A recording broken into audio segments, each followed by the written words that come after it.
Pembelajaran bahasa lisan merupakan salah satu upaya yang harus ditingkatkan oleh peserta didik dalam meningkatkan kemampuan berbicara secara lisan. Maka, berbahasa lisan juga sangat perlu ditingkatkan. Oleh sebab itu, tiap-tiap pendidik perlu mempelajari bagaimana cara meningkatkan keterampilan berbahasa agar dapat mengefektifkan pencapaian tujuan pembelajaran dalam proses belajar mengajar.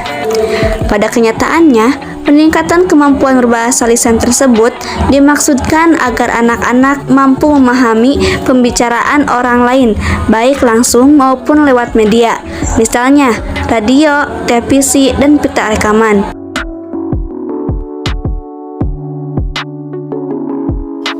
Materi selanjutnya yaitu pembelajaran keterampilan menyimak atau listening. Kegiatan menyimak merupakan dasar dalam mempelajari keterampilan berbahasa yang lain. Kemampuan menyimak siswa masih rendah. Siswa kesulitan dalam menyebutkan unsur cerita, menjawab pertanyaan sesuai cerita yang didengar, dan menceritakan kembali isi cerita yang telah didengar. Aktivitas belajar siswa belum terlibat aktif dalam memahami isi cerita. Pembelajaran yang dilakukan kepada siswa guru dilakukan dengan cara menyimak bacaan untuk dibaca mandiri bukan oleh guru. Selain itu, belum ada media yang digunakan oleh guru. Oleh karena itu, diterapkan strategi Direct Listening Thinking Activities atau disingkat DLTA dapat dimanfaatkan dalam pembelajaran keterampilan menyimak pada siswa jenjang sekolah dasar. Saran yang diberikan adalah hendaknya guru dapat menerapkan strategi Direct Listening Thinking Activities sesuai tahap-tahapnya, memilih bahan cerita atau informasi yang disukai siswa, menggunakan media yang bervariasi yaitu media rekaman dan gambar, memberi ruang lebih banyak untuk siswa mengaktualisasikan dirinya.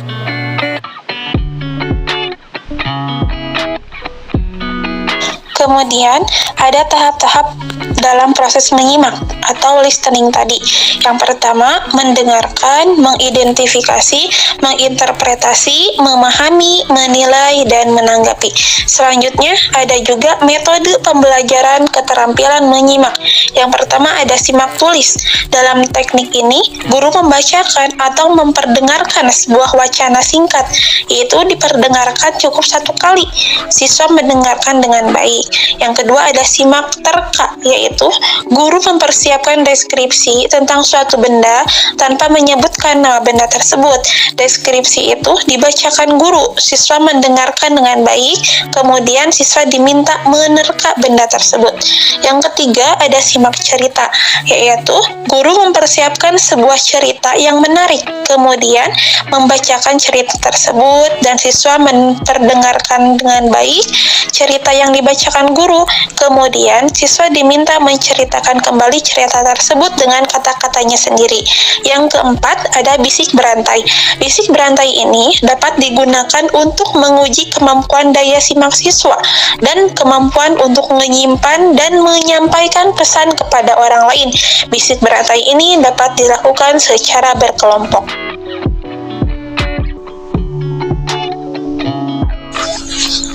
Identifikasi kata kunci.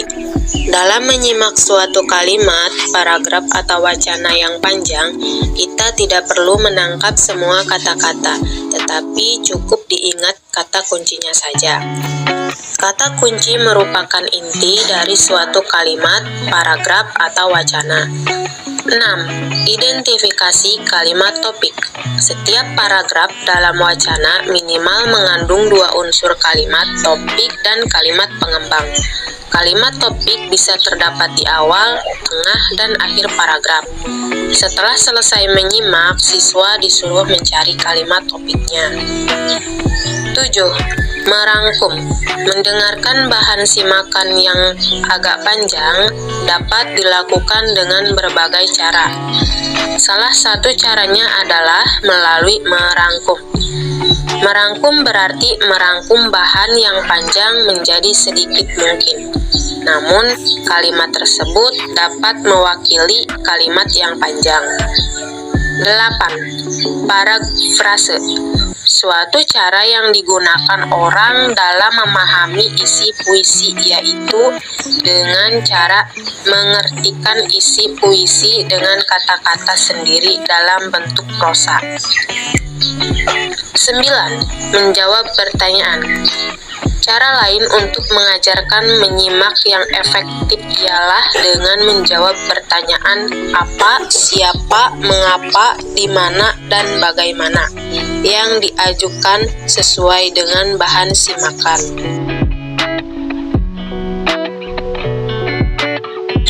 Pengertian pembelajaran keterampilan berbicara. Pembelajaran keterampilan berbicara merupakan materi yang penting diajarkan di sekolah. Sebab melalui pembelajaran berbicara diharapkan siswa mampu mengungkapkan atau menyampaikan pikiran, pendapat, ide gagasan atau perasaannya dengan baik. Akan tetapi, pembelajaran berbicara belum diajarkan sebagaimana mestinya, sesuai tuntunan kurikulum. Pembelajaran berbicara sebaiknya dilakukan melalui latihan, bukan dengan menyuguhkan teori-teori berbicara. Untuk mengajarkan latihan berbicara dapat disampaikan dengan menggunakan metode ulang ucap, memberikan, menjawab pertanyaan, bertanya, pertanyaan menggali, rekat cerita gambar, bercerita, melaporkan, dan metode bermain peran. Untuk mengetahui keberhasilan pembelajaran berbicara dapat dilakukan dengan melaksanakan penilaian. Teknik penilaian yang dapat digunakan untuk menilai keberhasilan berbicara siswa adalah dengan cara menugaskan kembali sesuai dengan apa yang hendak dinilai. Keterampilan berbicara merupakan suatu keterampilan berbahasa yang perlu dikuasai dengan baik. Karena sebagai makhluk sosial, dalam kehidupan sehari-hari kita dituntut terampil berbicara untuk berkomunikasi dengan sesama. Seseorang yang terampil berbicara umumnya berani tampil di masyarakat, mudah bergaul, memiliki rasa percaya diri, dan dapat memengaruhi orang lain. Apabila selalu dilatih, keterampilan berbicara tentu akan semakin baik. Sebaliknya, jika merasa malu, ragu, atau takut salah dalam berlatih berbicara, tentunya kepandaian atau keterampilan berbicara itu semakin jauh dari penguasaan.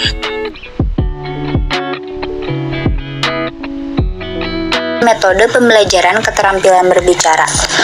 Yang pertama, metode ulang ucap.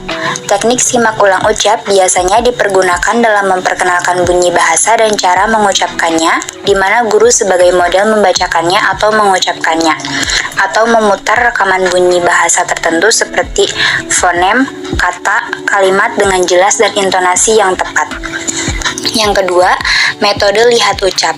Siswa ditugaskan untuk mengucapkan sesuatu kata atau kalimat yang berhubungan dengan benda yang diperlihatkan oleh guru. Yang ketiga, metode memberikan deskripsi. Dengan metode ini, siswa diberikan tugas untuk mendeskripsikan suatu benda yang diperlihatkan oleh guru.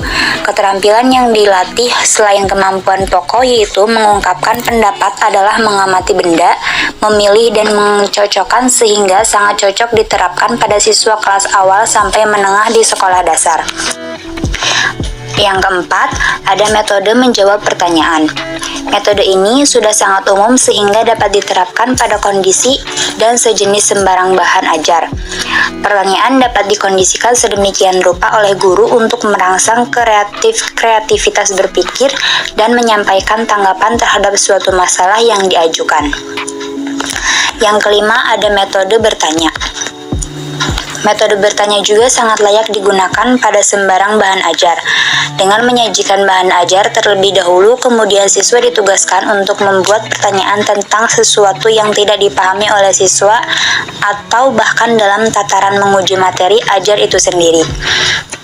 Dengan bertanya, mereka akan mendapatkan jawaban dan tanggapan tersebut. Tanggapan dan jawaban tersebut diterima oleh siswa akan masuk dalam suatu kondisi benar atau tidak. Apabila siswa memang dasarnya adalah murni bertanya, maka setelah mendengarkan jawaban atau tanggapan dan menganalisisnya akan menanggapi benar atau salah. Dan apabila siswa dimaksud menguji sudah barang tentu, mereka sudah memiliki jawaban dan hal itu adalah proses berpikir lebih maju. sehingga siswa ini tergolong memiliki kecerdasan lebih dan layak mendapatkan penghargaan yang lebih pula. Kondisi-kondisi unik lainnya dapat ditemukan secara langsung di lapangan dengan tingkat variasi dan komplektivitas yang lebih tinggi. Adapun yang keenam, ada metode pertanyaan menggali.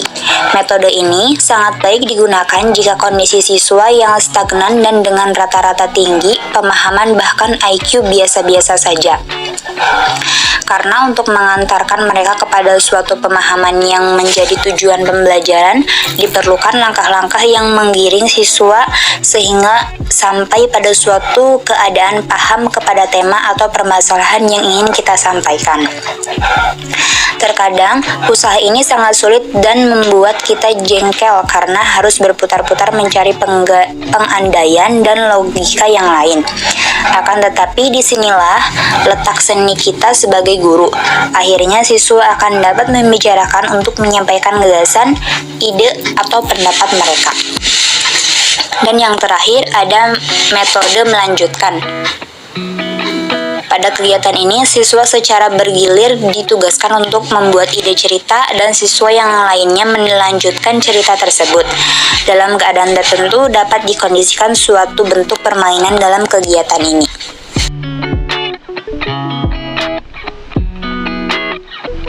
Ada berbagai macam metode pembelajaran, di antaranya adalah STAD, di mana STAD adalah salah satu tipe pembelajaran kooperatif yang paling sederhana. Siswa ditempatkan dalam tim belajar yang beranggotakan 4 orang yang merupakan campuran menurut tingkat kinerjanya, jenis kelamin, dan suku. Guru menyajikan pelajaran tersebut. Akhirnya seluruh siswa dikenai kuis tentang materi tersebut. Dengan catatan, saat kuis, mereka tidak boleh saling membantu. Model pembelajaran kooperatif tipe STAD ini merupakan pendekatan kooperatif learning yang menekankan pada aktivitas dan interaksi di antara siswa untuk saling memotivasi dan saling membantu dalam menguasai materi pembelajaran guna mencapai prestasi yang maksimal. Guru yang menggunakan STAD mengajukan informasi akademik baru kepada siswa setiap minggu menggunakan presentasi verbal atau teks.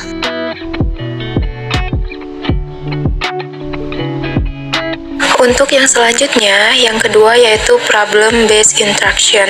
Problem based instruction atau pembelajaran berdasarkan masalah adalah suatu model pembelajaran yang menggunakan masalah sebagai langkah awal dalam mengumpulkan dan mengembangkan pengetahuan baru bagi siswa melalui proses kerja kelompok yang membutuhkan penyelesaian nyata sehingga membuat siswa berpartisipasi aktif dalam kegiatan pembelajaran.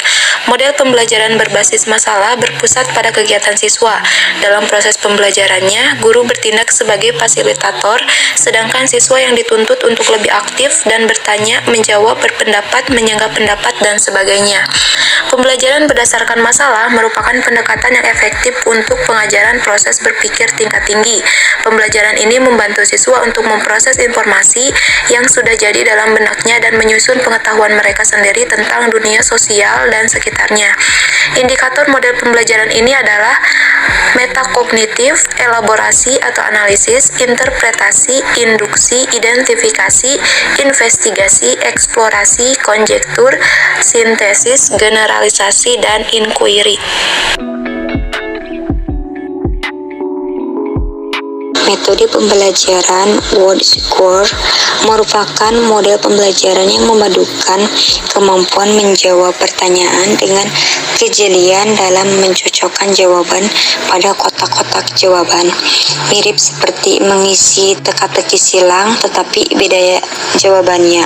Sudah ada namun disamarkan dengan menambahkan kotak tambahan dengan sembarang huruf atau angka penyamar atau pengecoh.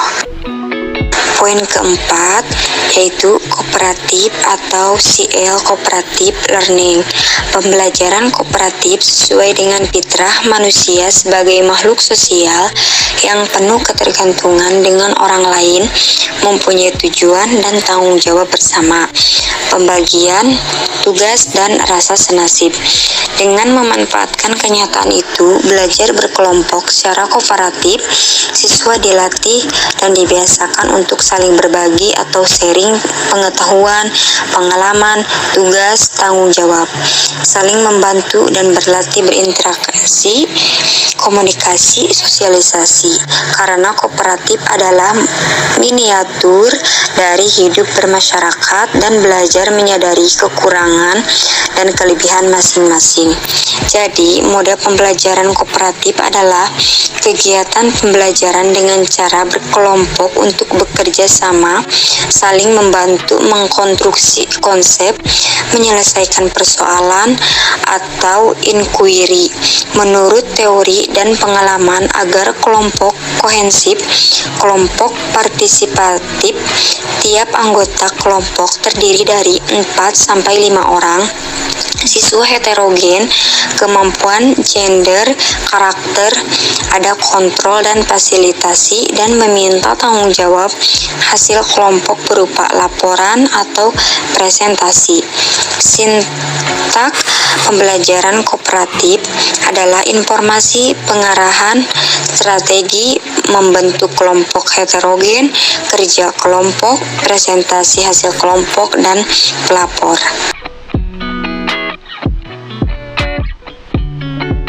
Selanjutnya yaitu kontekstual. Pembelajaran kontekstual adalah pembelajaran yang dimulai dengan sajian atau tanya jawab lisan yang terkait dengan dunia nyata kehidupan siswa, sehingga akan terasa manfaat dari materi yang akan disajikan. Motivasi belajar muncul, dunia pikiran siswa menjadi konkret, dan suasana menjadi kondusif, nyaman, dan menyenangkan. Prinsip pembelajaran kontekstual adalah aktivitas siswa. Siswa melakukan dan mengalami, tidak hanya menonton dan mencatat, dan pengembangan kemampuan sosialisasi. Ada 7 indikator pembelajaran kontekstual sehingga bisa dibedakan dengan model lainnya, yaitu modeling, perhatian, motivasi, penyampaian kompetensi, tujuan, pengarahan, petunjuk, rambu-rambu. Contoh, questioning, eksplorasi, membimbing, menuntun, mengarahkan, mengembangkan, evaluasi, inquiry, generalisasi. Learning community, inquiry, identifikasi, investigasi, hipotesis, konjektur, generalisasi, menemukan. Konstruktivisme, membangun pemahaman sendiri, mengonstruksi konsep aturan, analisis sintesis. Reflection, rangkuman tidak lanjut. Authentic assessment adalah penilaian selama proses dan sesudah pembelajaran.